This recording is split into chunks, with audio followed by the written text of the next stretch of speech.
Time to make the buy buttons work. For that, we'll need a portfolio and some state for that portfolio. So let's work on this next. In this module folder, I'll add a portfolio.js file because I want to set up its own module in our Vuex store. And there we will have a state, of course. And now what is the state of our portfolio?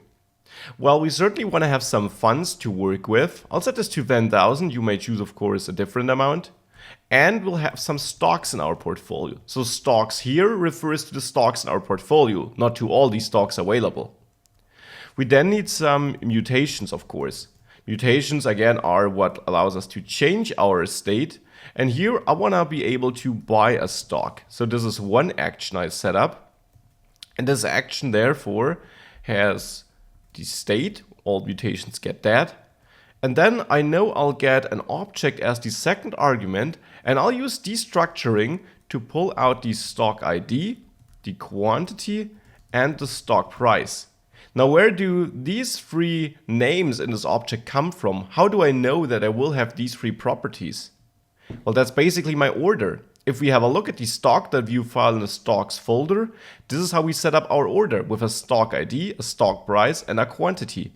And now that is what I'm pulling out of my object here, because I know I will get an order if I need to commit a buy stock mutation. So therefore, I can use that.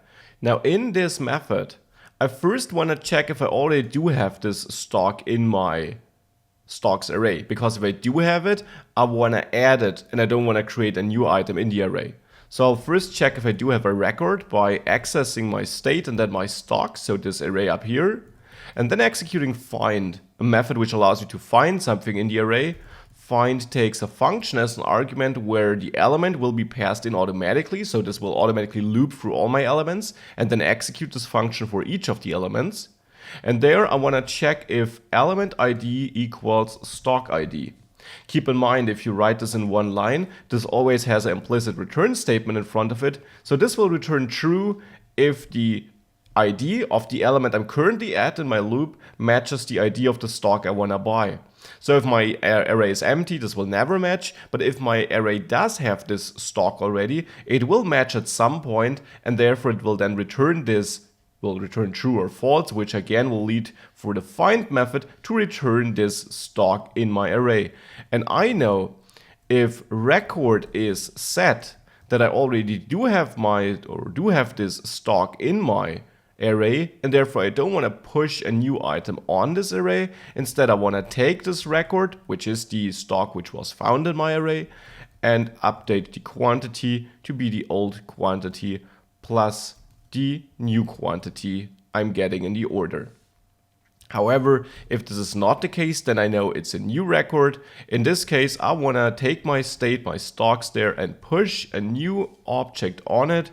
This new object will have an ID of stock ID and a quantity of quantity. So that's the data I want to store in this stocks array in my portfolio, the ID and the quantity. With that, I got all the data I will need later on to also find out what's the price and what's the total value and so on. So that's the buy stock action, or mutation I should say. We also need a method to sell stocks. Here I will also get a state and I will also get an order. Of course, the order will have the same fields as for buying a stock. So all the relevant data which allows me to update my state. Now there I will first find the stock by ID in my array, because I only get stock ID and so on. So I need to find it in my array. And then I want to check if my record quantity is greater than the quantity of what I want to sell, then this is of course possible, and I therefore want to update my record quantity to be the old quantity minus the quantity of the order. But if I try to sell more than I do have, or exactly the amount of what I have to be precise, I want to remove it from the array. So there I want to splice and find the position of my record, index of record here. And that's what I want. So this will now give me back a new array, will update the array without that item inside of it.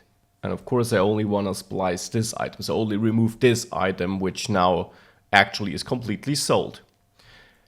Of course I'll also need to update my funds, so I'll check my funds here, and I will add something equal to the stock price times the quantity.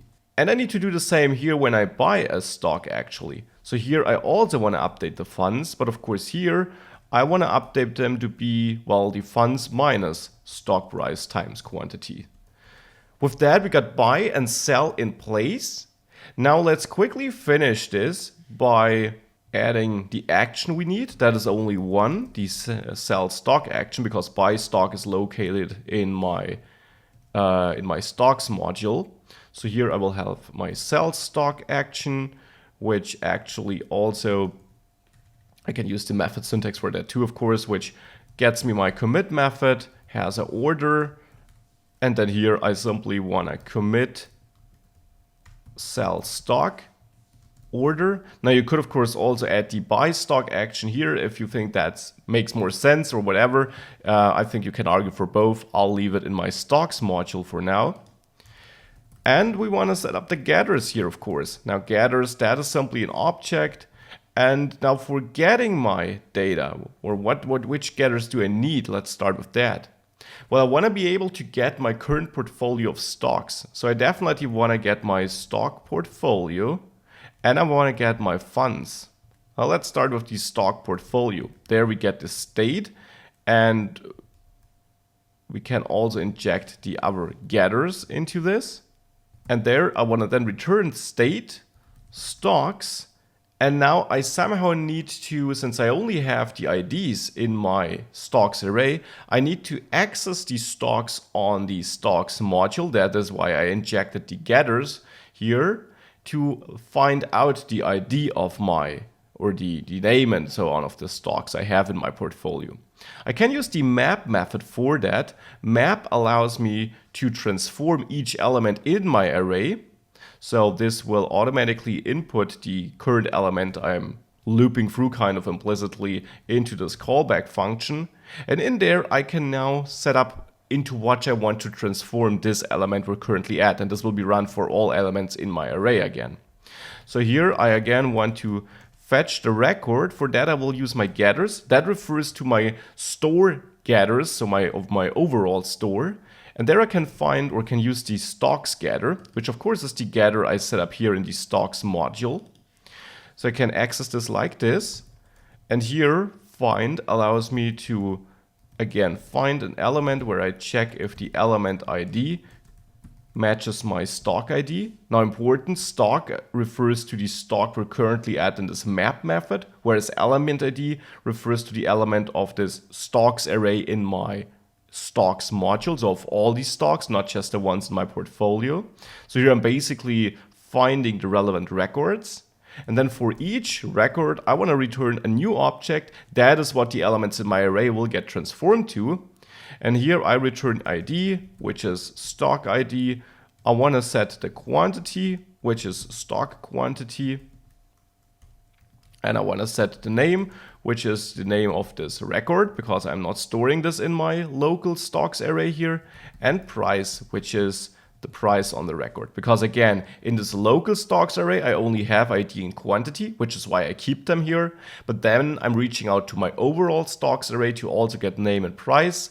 And here I'm basically creating a new array where I mapped all these values, so where I expanded my object in this array to not only have ID and quantity, but now also name and price. And I'm returning it here. So therefore, I'm returning it overall in this getter here.